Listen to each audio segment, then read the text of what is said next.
Shabbat, Shabbat, Shabbat, Shalom, Shabbat, Shalom, Shabbat, Shalom, Shabbat, Shabbat, Shabbat, Shabbat, Shalom. Am Yisrael, Am Yisrael, Am Yisrael Chai. Am Yisrael, Am Yisrael, Am Yisrael Chai. Am Yisrael, Am Yisrael, Am Yisrael Chai. Am Yisrael, Am Yisrael, Am Yisrael Chai. Od Avinu Chai, Od Avinu Chai. Od Avinu, Od Avinu, Od Avinu Chai. Od Avinu Chai, Od Avinu Chai. Od Avinu, Od Avinu, Od Avinu Chai. Havenu Shalom Alechem. Havenu Shalom Alechem. Havenu Shalom Alechem. Havenu Shalom, Shalom, Shalom Alechem. Havenu Shalom Alechem. Havenu Shalom Alechem. Havenu Shalom Alechem. Havenu Shalom, Shalom, Shalom Alechem. Shalom, Shalom Yerushalayim. Shalom, Shalom Yerushalayim. Shalom, Shalom Yerushalayim. Shalom, Shalom Yerushalayim. Shalom, Shalom, Shalom, Shalom, Shalom, Shalom. Shalom, Shalom Yerushalayim. Pray for the peace of Jerusalem. Pray for the peace of Jerusalem. Pray for the peace of Jerusalem. Jerusalem shall live in peace. Shalom, Shalom, Shalom, Shalom, Shalom, Shalom. Shalom, Shalom, Yerushalayim. Shalom, Shalom, Shalom, Shalom, Shalom, Shalom, Shalom, Shalom, Yerushalayim. Shabbat, Shalom, Shabbat, Shalom, Shabbat, Shabbat, Shabbat, Shabbat, Shalom, Shabbat, Shalom. Shabbat, Shalom, Shabbat, Shabbat, Shabbat, Shabbat, Shalom.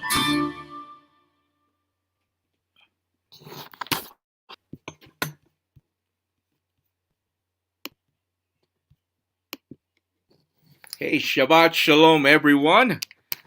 Magandang gabi sa inyong lahat. At saan man kayo nanonood ngayong gabi, ay binabati ko kayo ng isang Erev Shabbat, mga kapatid. At it's another week that the Father gave us para tayo ay magpahinga at pumunta sa ating mga kongregasyon at mag-aral ng salita ng ating Elohim. So, mga kapatid, ang ating Torah Insight ngayong gabi ay nasa Exodus 30:11 to 34:35. So, kung meron kayong mga Biblia, I'm hoping that you guys will follow our Torah Insight for tonight.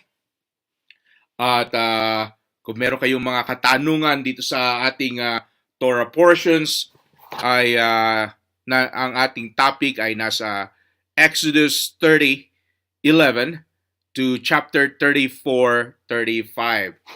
And of course, ngayong gabi, mga kapatid, ay ang ating panauhin ay si Elder Samuel Gamino. But before I call him in, I just want to say this disclaimer that the views and opinions expressed by our guest in this program are those of the guest and do not necessarily reflect the views or position of ymcm.org or any of its affiliated ministries.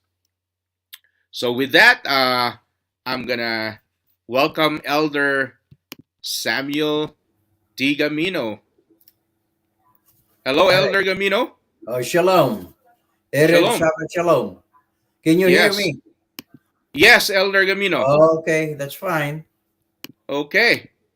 So, ang ating topic nga, as I've said sa ating mga taga-subaybay, ay nandito na tayo sa ating Torah portion na Kitisa. Yan ang Hebrew title Hey, ng Isa.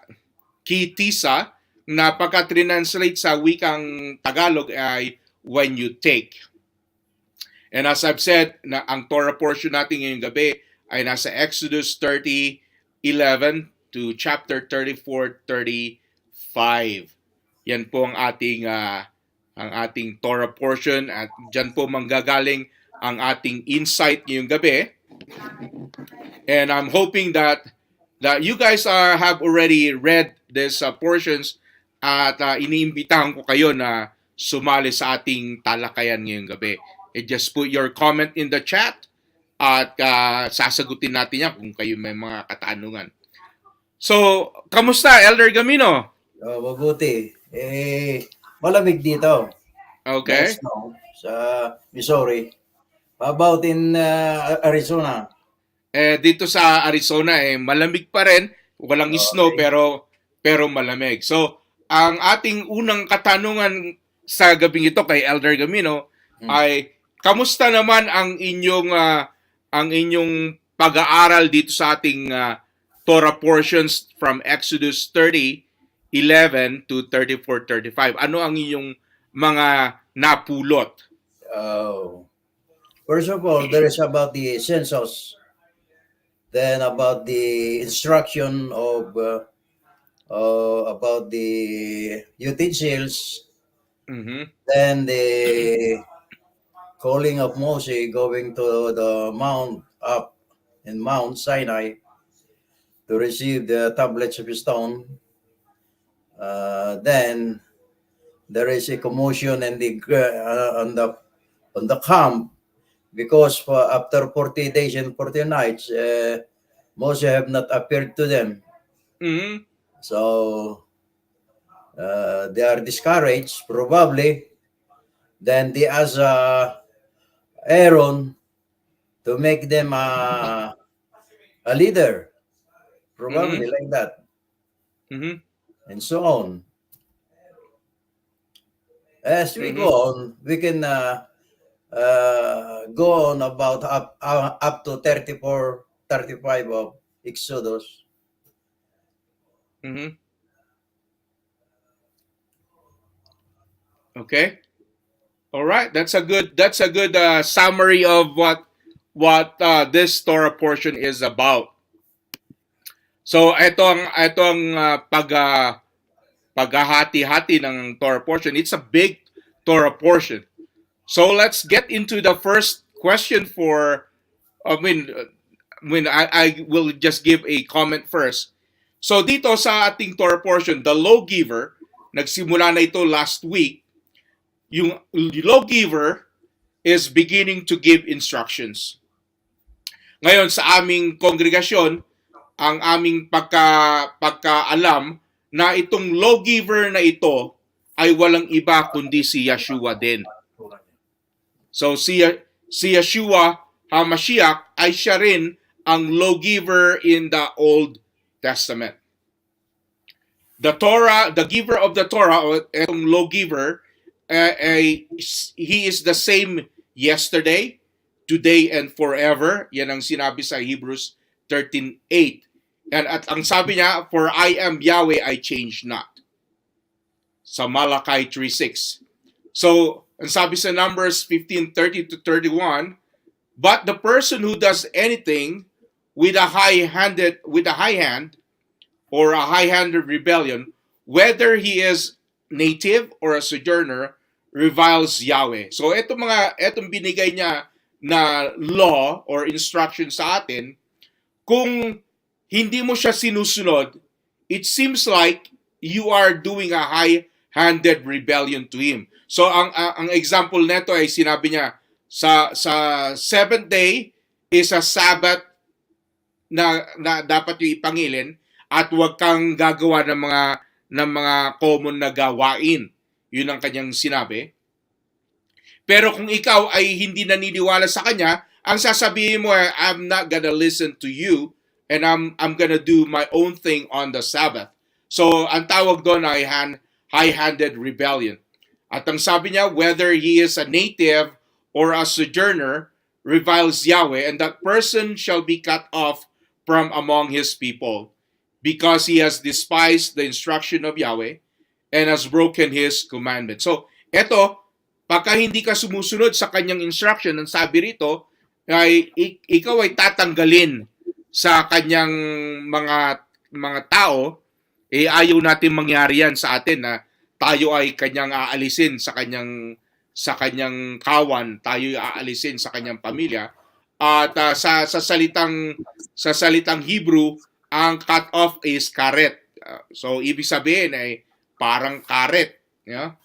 Because ay dinispise mo ang instruction ni Yahweh Elohim.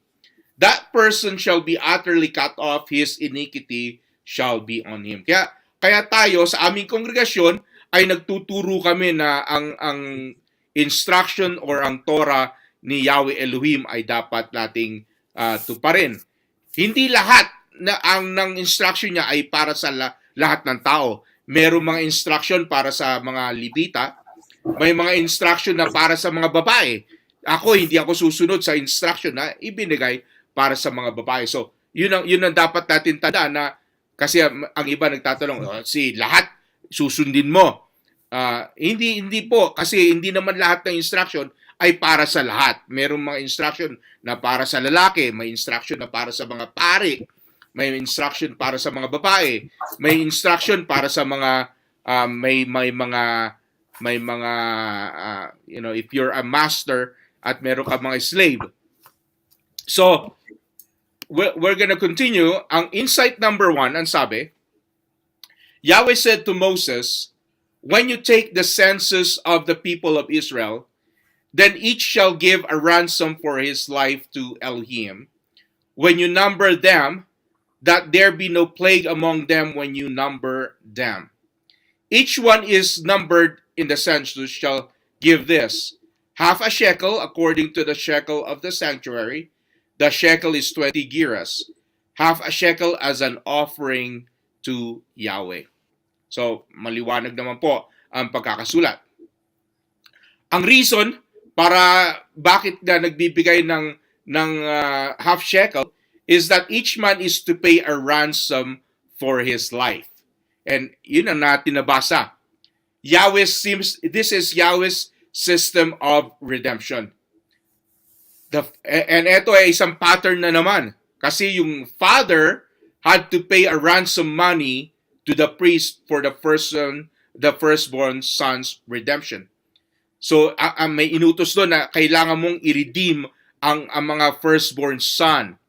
So kung ikaw ay ama at may firstborn ka na anak, ikaw ay magbabayad sa pare ng ransom money, ibibigay mo sa kaparian sa mga Libita noong unang panahon para i-redeem ang iyong anak na lalaki.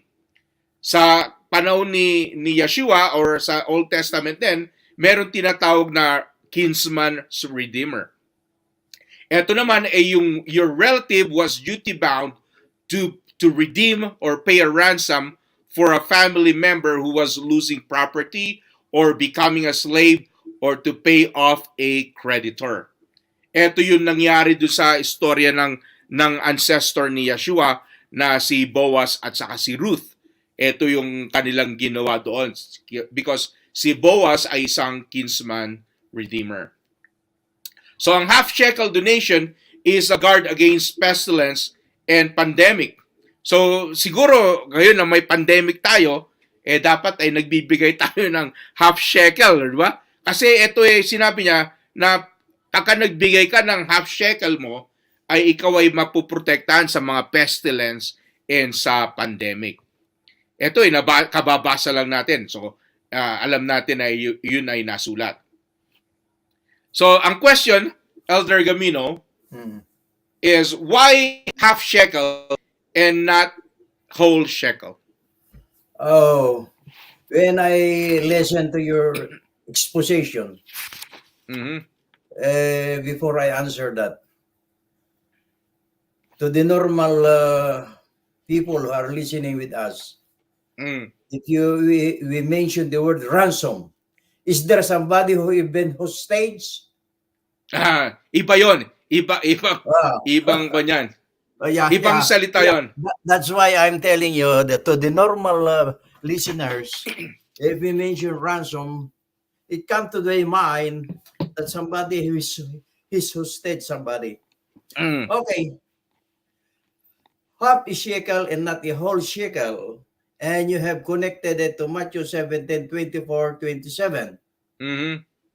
wherein Peter had been asked by Yahshua, uh, are we bound, duty bound to give, what do you call that, ransom, a money to the synagogue? Mm-hmm. And Peter said, it's the foreigners are bound to do that. Okay. Anyway, sabi, Yahshua said, you go and fish to the river, and once you get the fish, there is a coin on the mount, and you give that Mm-hmm. a whole shekel. Said, you can get that for me and for you. Yes. Okay. So when we are eating, I asked my household. This is a tricky question from Pastor John. Then I go back to my mathematics lesson. Mm-hmm. 1/2 plus 1/2, that's the formula. From fraction to whole number. Then I forgot it. Then I recall 1/2 plus 1/2. You transfer the numerator 1. You add the numerator 1 plus 1 equals 2. You retain the denominator 2. That is 2. 2. And that is equal 1.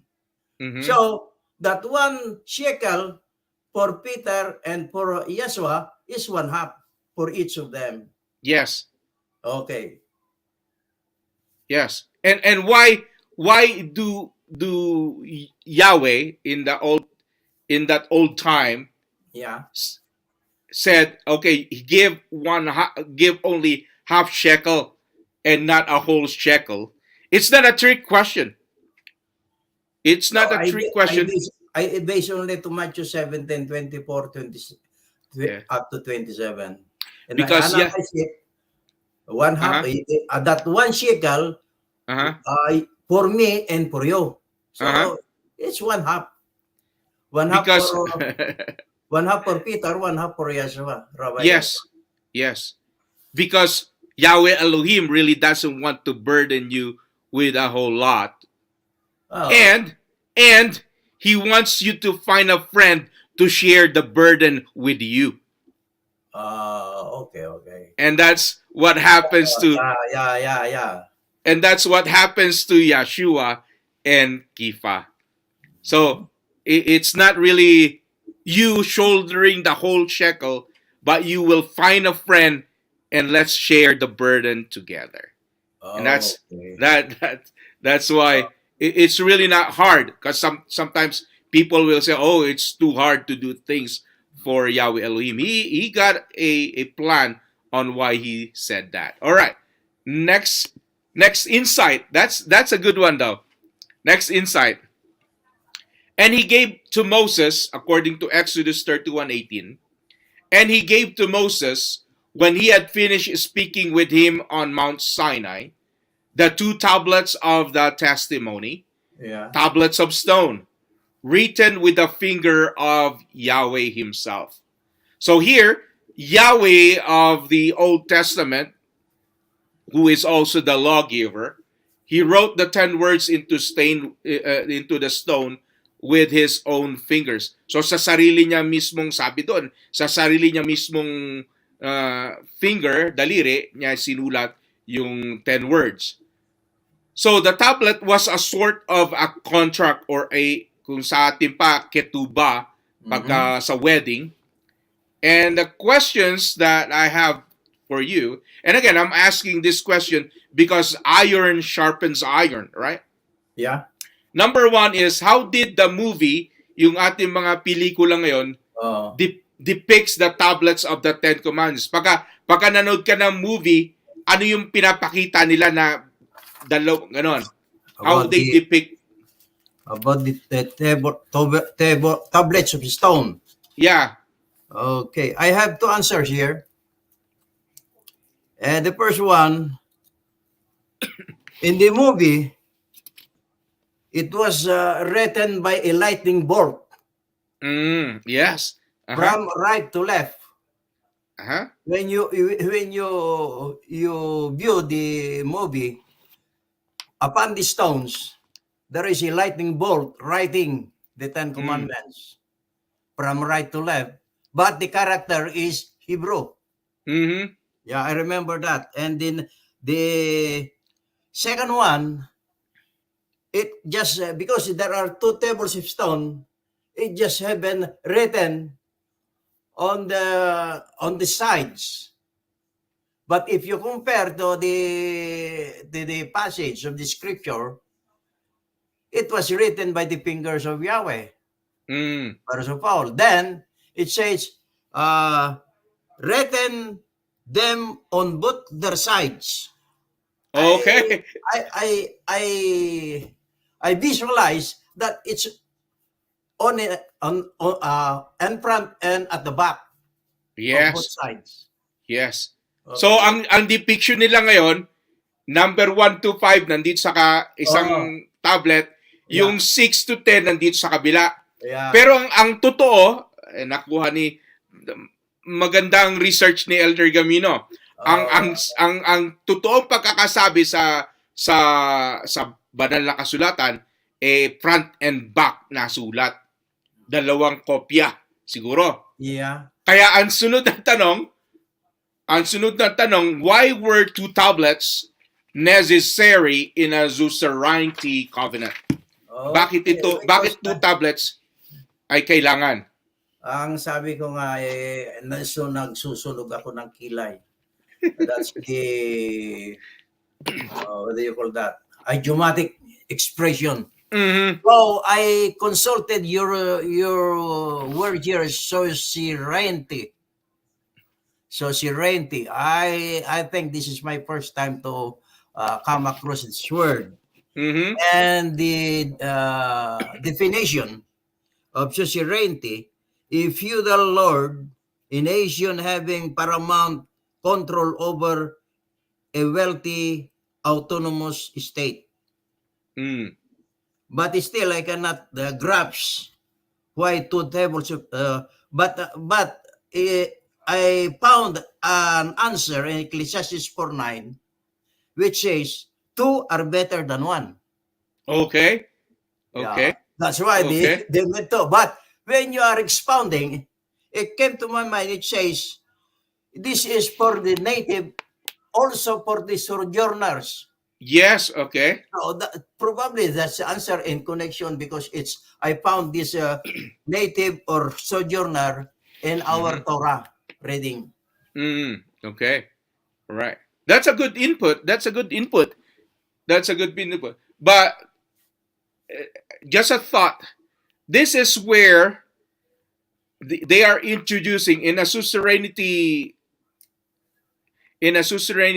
what you call it, a society wherein somebody is ruling sovereign. And eto yung gustong gawin ni Yahweh Elohim, na siya ang sovereign sa kanyang mga tao. Na siya ang kanilang kinikilala na makapangyarihan sa lahat. Yeah. And that is the suzerainty concept. Kaya dalawa, yung tablet ito ay duplicate copy.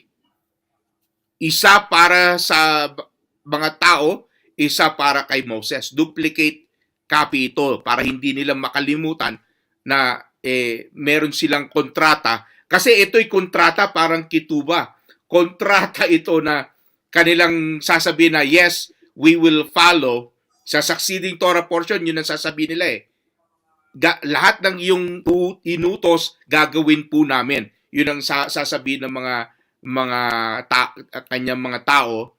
And there is a duplicate copy. Baka sakali makalimutan nila, ang sasabihin ngayon ni Moses at ni Yahweh Elohim sa kanila, meron kayong kopya, may duplicate copy kayo. Ngayon nangyayari din sa atin yan. Pagka meron mga document na tayo pinipirmahan, kumukuha tayo ng duplicate copy pa for our own copy. Oh, so for the understanding, I got what you explained. And I want to expound it for the benefit of our hearers. If there are two tablets like this, the 10 commandments are written here. Yes. At the front and at the back. Yes. Then a duplicate here, written on the front and on the back. Yes. Parang carbon ka. I got. So, meaning to say, there are, even in our cases, there are duplicates. The one is put, our documents have been placed in the archives, while others are for you. In case you lose it, you go to the archives. This is the original. Correct. Oh, that's it. So for our listeners, as well as in my case, that's a better explanation. Yes, kasi nakasulat naman sa ating scripture na isinulat sa front and back. Yeah. Dalawang tableta. But what I think, probably 3 here, two. What I remember, what I have in mind is the front of the two tablets as well as the back. The whole 10 commandments have been written. Yes. But now, yes. Because there are two tablets, this is the original. This is for the keepsaving, and this is for the other people, other group. For Moses and for the people. Yes. So that's a better explanation. Correct. So I get it. And your question D, what I have in mind, I always go back. Then it came to my mind about Ecclesiastes 4:9, which says 2 is better than 1. Yeah, which is also correct. Then when you explain it, what came into my mind again, for the native and for the sojourners. Okay, that's a better explanation. But again, remember, there's only one law for the sojourner and the native. All right, number 3, what did the breaking of the tablets represent? So, nung bumaba si Moses, ay brinake niya yung dalawang tablets of stone. Ano ang nire-representa ng kanyang pag-break ng stone? In Exodus 30:19, it says, when he approached the camp and have seen what the people are doing, there is anger from Moses.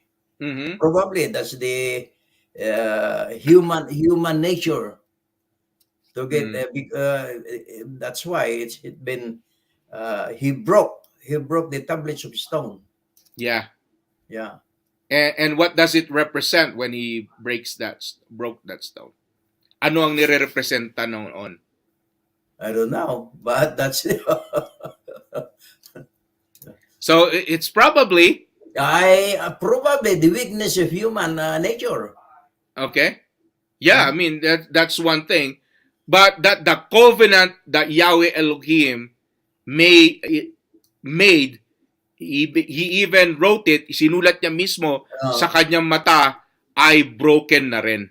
So that's what it's representing. Yung covenant na kanyang ginawa, na sinulat niya mismo sa kanyang sariling kamay, dalawang kopya, isang original, isang kopya, ay it made that covenant be broken as well, because kasi nag-worship yung mga tao ng ng false god na calf. Uh-huh. So yun ang nire-representa ng broken tablets of stone. All right, let's move on. Insight number 3. This is really getting exciting. Yeah. That's what you are explaining is a new idea that come in my mind. Okay. Uh-huh. All right. And when the people saw that Moses delayed to come down from the mountain, the people gathered themselves to Aaron and said to him, "Up, stand up or probably wake up, make us gods who shall go before us." And again, if we say this God, this is referring to false God. Because this is the one that they learned. Ito yung kanilang napag-aralan doon sa bansang Ehipto.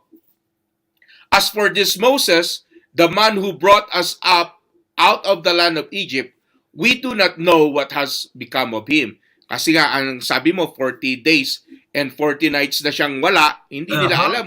Hindi nila alam kung anong nangyayari na kay Moses doon sa taas ng bundok. Ang sabi is that attempting to do religion without first consulting Yahweh's instruction will end up in golden calves.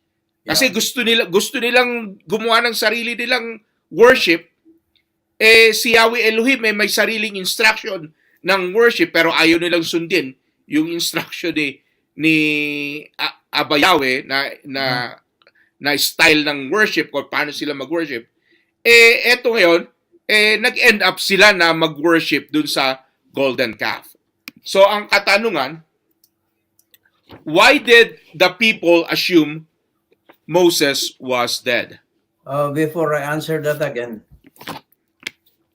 concerning religion, there are Christian groups now that said it's not a religion, but it is a relation. Mm-hmm. But in Colossians 2:23, it says there is this self-made religion. Self-made religion. So your question, why did the people assume Moses was dead? Yeah, 40 days and 40 nights. And when Moses departed from them, saying goodbye, he do not carry any food and water. So how can he survive? Where is he now? So they assume he was dead. Yeah. Yep. No, that because it says 40 days and 40 nights without water and food. Yes, so that's the reason why. Kasi hindi nga siya kakain eh. Hindi siya kakain o iinom. Number 2 question. What did the people of Israel desire from the golden calf? Ano ang gusto nila doon sa golden calf? Bakit gusto nilang gawin ang golden calf? Mentioned, he said, make us mighty ones which shall go before us. That's their desire. That's their request to Aaron. Yeah. And Aaron consented to the request. Correct. Yeah. Ngayon, kasi kung naalala ng ating mga tagapakinig, etong mga taong ito ay kagagaling lang, kalalabas nila sa bansang Ehipto as a slave. At kung nyo natatandaan, meron doong apis na god sila, which is a calf, a bull. No? So, etong mga tao parang dinidesire nila na gusto namin yung ganong klaseng God na aming nahawakan, aming naamoy, aming nasasayawan sa harapan. So, yun ang kanilang kagustuhan. So, you want to say, according to history, during that time, the center of education is Egypt, Alexandria, Egypt. Then comes the age of Alexander the Great. So people, even the Filipino hero, Jose Rizal, studied in Athens, Greece. So I assume again that where you studied, if you are a Harvard or any university where you have studied, your the products, your training is from that university. Mm-hmm. So they have been trained in Egypt. That's why it says also Moses have been studied all the learnings in Egypt. Mm-hmm. Uh-huh. And he is. It's really hard to unlearn things. And Yeah. this is why Yahweh Elohim said, I mean, that's why in one of the instruction, don't make a graven image of a god, because that's an instruction, right? Because Mhm. this is what they did in the wilderness. They created a golden calf na sabi nila katulad doon sa bansang Ehipto, eh gawin natin dito yan sa ilang sa wilderness. But it's really hard to unlearn things. All Yeah. right. Third and fourth questions are gonna be connected. Uh-huh. What was the sin of King Jeroboam, Yeah. and what's the result of that sin? What happened? Yeah. We know that the King Jeroboam is the king of the 10 tribes of Israel. Mm-hmm. During the time of Rehoboam, the son of Solomon. Mm. Here, Jeroboam, it says in 1 Kings 13:33, Jeroboam, his evil ways was to make of the lowest people a priest, or whoever wants to be a priest, he will consecrate it.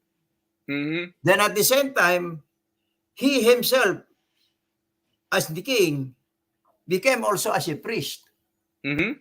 So this is what King Jeroboam is doing.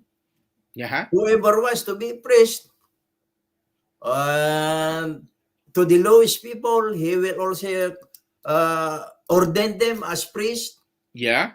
So it come to my mind, I am researching my records where I recorded the intertestamental period, the period between the Old Testament and the New Testament, and I cannot locate my Bible. But during that time, history said that there are many who assume priesthood in Jerusalem. They are buying their position. Yes. Yeah. That's true. Oh. Totoo Even yan. in the Catholic Church, yeah, there are those who just buy their position. That's why Mm-hmm. there is a time that there is a priest, a human priest. Yes. Oh, Yes. That's true. That's yeah, true. they're buying. So again, appointed his own priesthood. Yeah.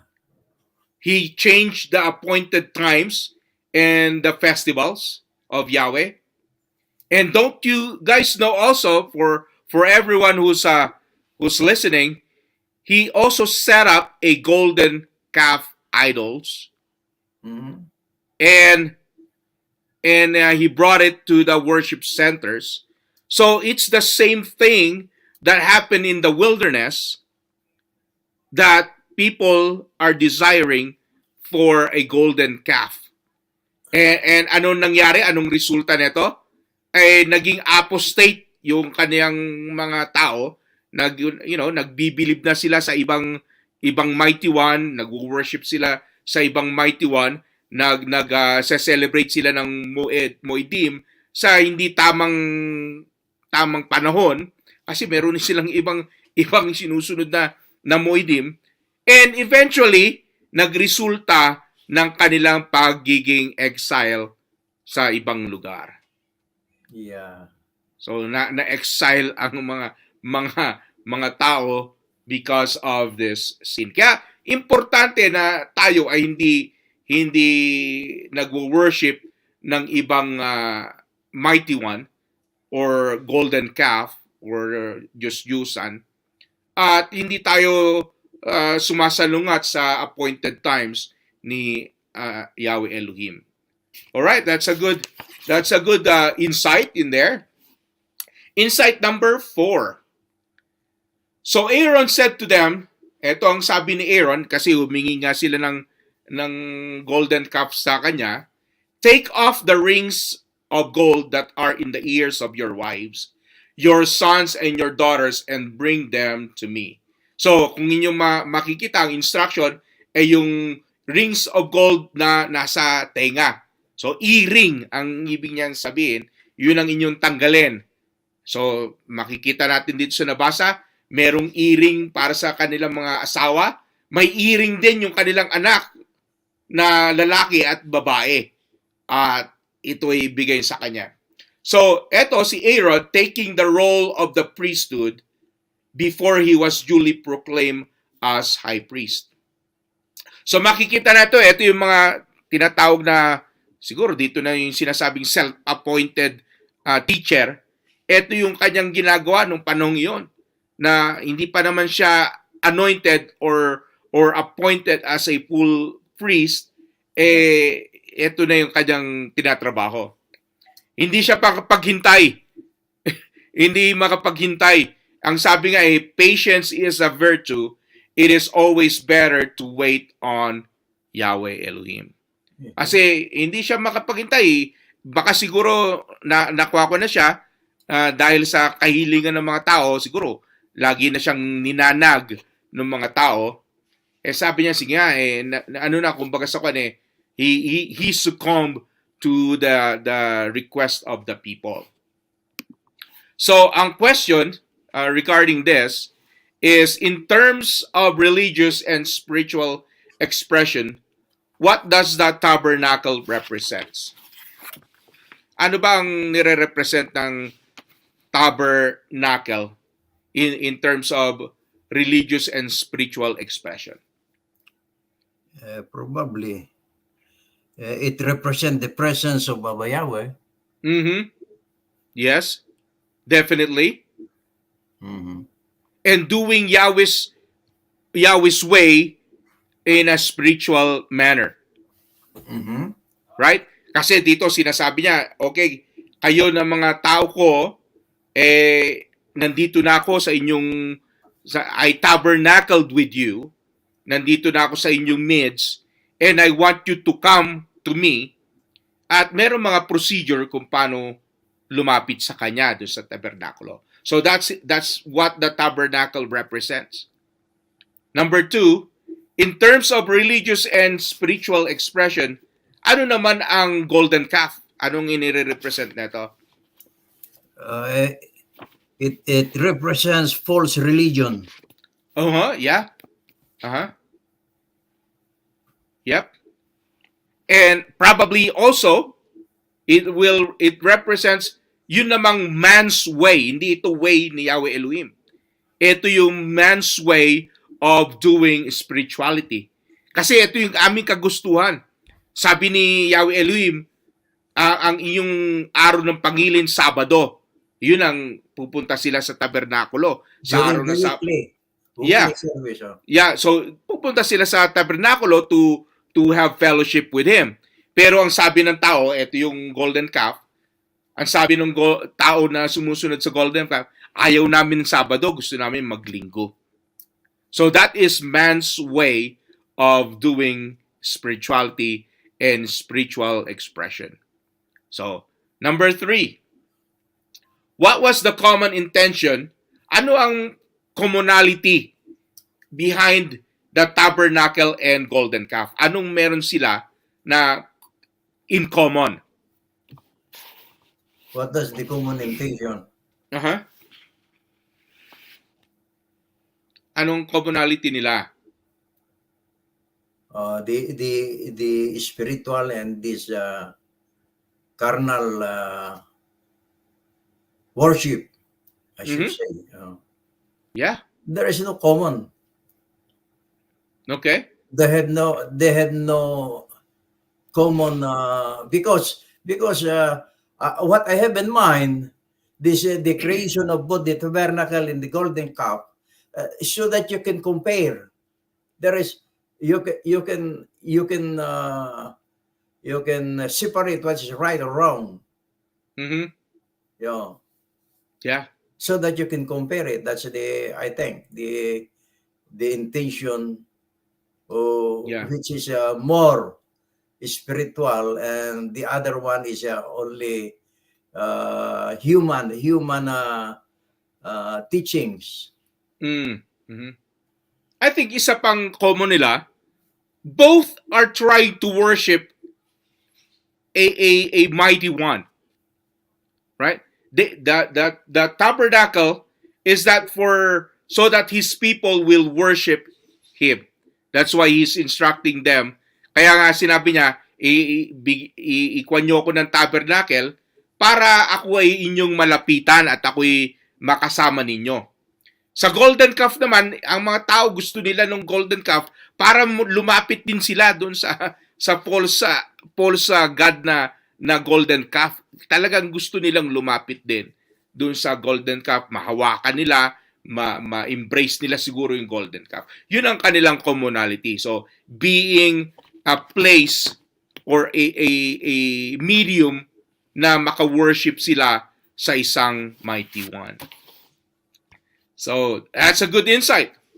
Insight number 5. And Yahweh said to Moses, "Go down, for your people, whom you brought out of the land of Egypt, they corrupted themselves." So, ang sabi niya, your people, indicates that Yahweh's covenant with Israel has broken. Hindi niya na ito mga tao. Sabi niya kay Moses, yung mga tao mo, Moses, and Moses showing here in this insight the attitude of a great leader. And the question, kanino ba talagang tao itong mga Israelite? Kay Moses ba o kay Yahweh Elohim? Yung totoo kay Abba Yahweh. Okay. But because of their attitude, Abba Yahweh said to Moses, he is now disowning the people. And said, this is your people. Your people, go down now and look at them. Yes. Yes. That's true. That's a correct answer.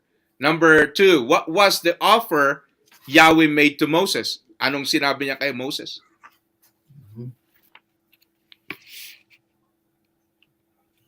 How did Moses respond to the offer? No. Ano muna sinabi ni Yahweh Elohim kay Moses na gagawin niya sa mga tao? Na your people, this is what I will do to the people that you brought out from Egypt. Dito sa pinadala mong wala yung question itong B. The B, what was the offer Yahweh made to Moses? Yes. What was the offer Yahweh made to Moses? The offer by Yahweh to Moses, my presence shall go with thee. I will give thee peace. Yes. That's what he said. Yes. Yun ang offer niya. Na papatayin niya lahat yung tao, pero ikaw, Moses, ikaw ay aking save. Right? And ano nang respond ni Moses doon? Kaya siya naging great leader. Ano naman ang kanya ni-respond? Moses said, if thy presence go not with me, carry us not up hence. Kaya sinama niya yung sarili niya. Huwag mo na akong isama rin kung iiwanan mo ang iyong bansa. Yes. Kaya nga, meaning to say, walang iwanan. Yun walang iwanan, sabi na. Yun ang great leader. Hindi niya iniwan ang kanyang mga kasama. That's ang why, mga tao. In that case, when I'm still in the Philippines, active in these feast days, I know those people who did not left me.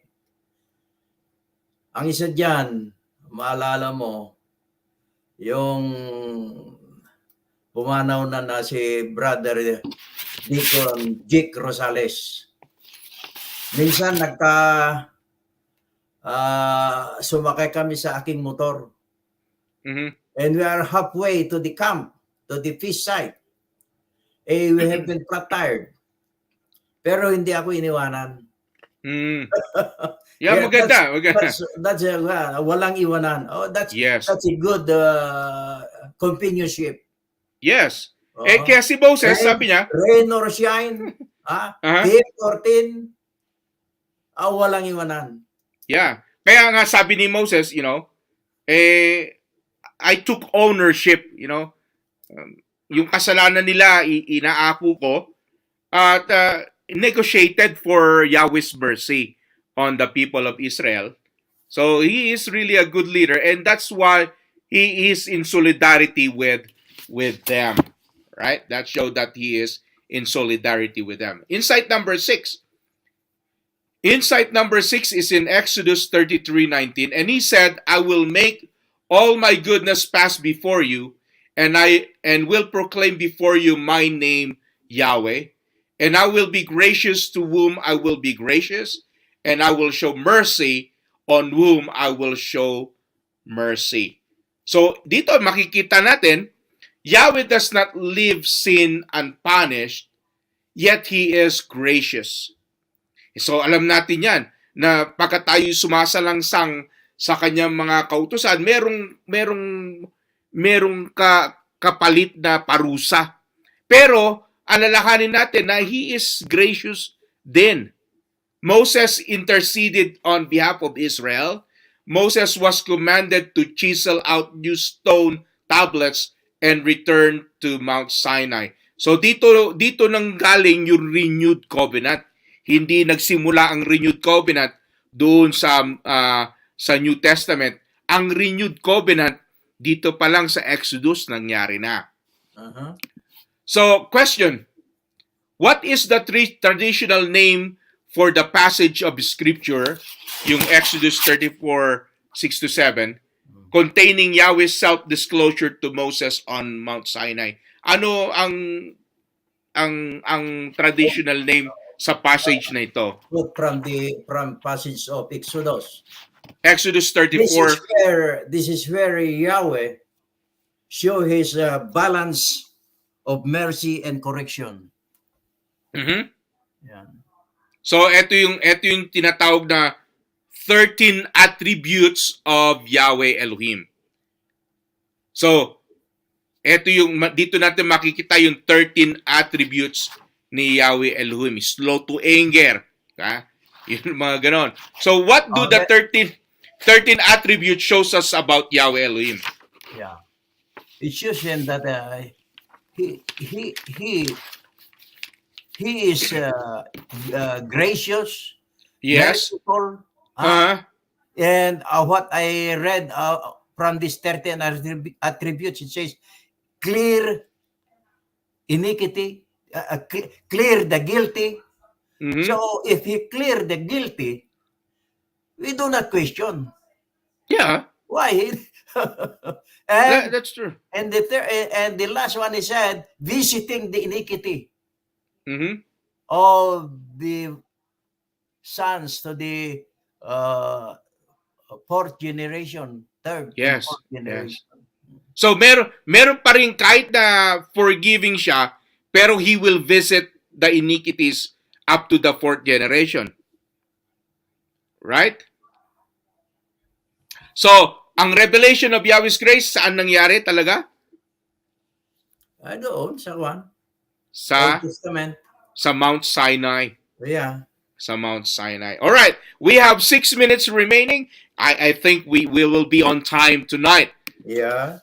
Insight number 7. And Yahweh said to Moses, "Write these words, for in accordance with these words, I have made a covenant with you and with Israel." So again, mga kapatid, sa Mount Sinai, dito sa paglabas ng Israelites sa Egypt, nandito na sila sa ilang, dito nagsimula ang renewed covenant. Because he is renewing the broken covenant with Israel through the intercession of Moses. So ang tanong, who wrote the commandments on the new tablets? Was it Yahweh or Moses? It's Moses now. Okay.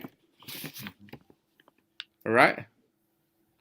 So, ang nag-carve ng tablet of stone ay si Moses. Sino ang sumulat doon sa stone? Exodus 34:1.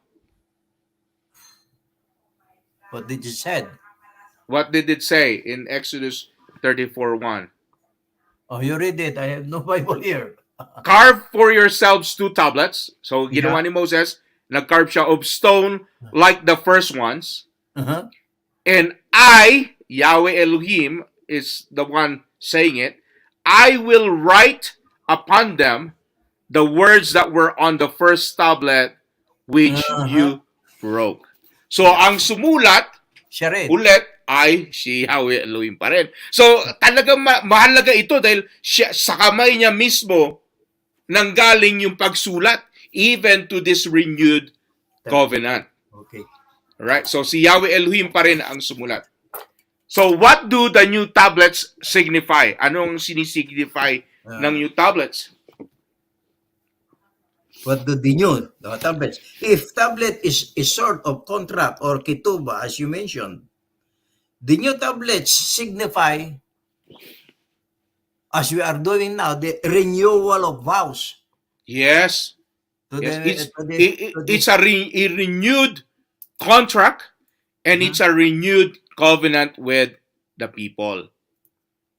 Right? So, ang muling tanong para sa ating mga sayo, Elder Gamino, did the terms and conditions of the covenant change after Yahweh renewed the covenant? the term, no. The terms and conditions have never changed. Yes. Uh-huh. Because He is the same yesterday, today, and forever. Right? So mahalaga na nating nakikita na ang instruction ni Yahweh Elohim hindi nagche-change. Ang tao ang nagche-change. Right?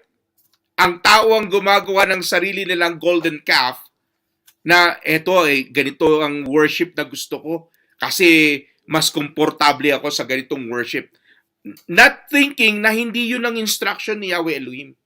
Kaya maganda itong ating Torah portion. Not only that, I think last Sunday, that is the Super Bowl, they said. Then I told my household here, have you not known that one congregation of the Sunday keepers announced to his parishioners, Mhm. now on Sunday we will not have Sunday service because of the Super Bowl.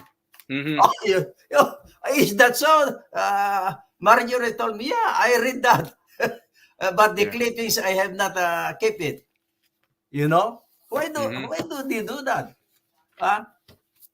Brethren and sisters, on Sunday we have no Sunday service because it's a Super Bowl. Oh, Yeah. All right, we have 1 minute Yeah. remaining and ang inyong huling mensahe sa mga ating tagapakinig ngayong gabi, Elder Gamino. Yeah. I urge those people who are thirsting for what do you call that? Hard food, not milk. This is the platform. But I even me, I have many new insights about these tablets of stone. So I clarify it to you. But as we have just said, also, 2 is better than 1. Sometimes it says you cannot do it by yourself alone. Mhm. But nowadays, because we have now these tablets, not the tablets of standard, but the new tablets, the iPad, the iPhone, that they call also these tablets. So I have read again, who boasted himself, as he said, I'm a cum laude graduate of Google College and a masteral degree holder of YouTube University. But you cannot rely these tablets that we have now, because it's not a pure information. That's why one time, that's why it's better, two is better than one. Two heads, it says. And Ecclesiastes says, it says, two is better than one. And the normal saying is, two heads are better than one. And three is better, but it says again, two is enough, three is too much. So there is a saying there in James, uh, you must not all be leaders. It says in James, not all of you are leaders. So the saying goes again, too much cook spoil the broth. Mm-hmm. If it's there, and you do not know if those people, like what Jeroboam had done, he is the one who told them to be priest. Oh, so you select those whom you talk with about this scripture. That's my advice. And yeah, you cannot do all things by yourself. Although we have goggles, do you know the meaning of goggles? It says God's own official guide to locating everything. Oh, then you have the YouTubes, but you cannot rely all those informations from this tablet. Okay. So select those who can give you the best spiritual food in life. But if you are just contented and milk, it's up to you. But as you grow older, as you grow matured, it says, we go on to perfection. But in my studies, the more I know, the more little I know. How little I know.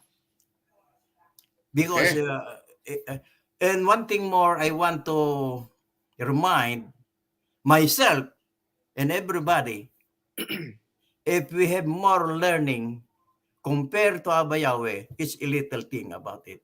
So we will not boast it to the people who doesn't know. It takes patience to teach them. It takes patience to teach them, because we are all learning, and it needs sharing what we have in mind. So if the unity conference of the secret name will resume after this pandemic, if you attend, you will drop by and we will go together. We will explain to them what we know, and we will hear also what they know, because you do not know everything. Okay. Thanks to this platform, and my spiritual life have been revived as if I'm in the Philippines before. All right. God. That's why Okay. I always invite Elder Samuel Gamino to join my congregation, so that he will be more revived in the Yeah. Thank Torah, you. Thank you. in the Torah studies and Torah way. All right. Shabbat shalom, everyone. Erev Shabbat Shabbat shalom. to everyone, and see you guys tomorrow for our regular Shabbat broadcasting. Okay. Good night. Good night.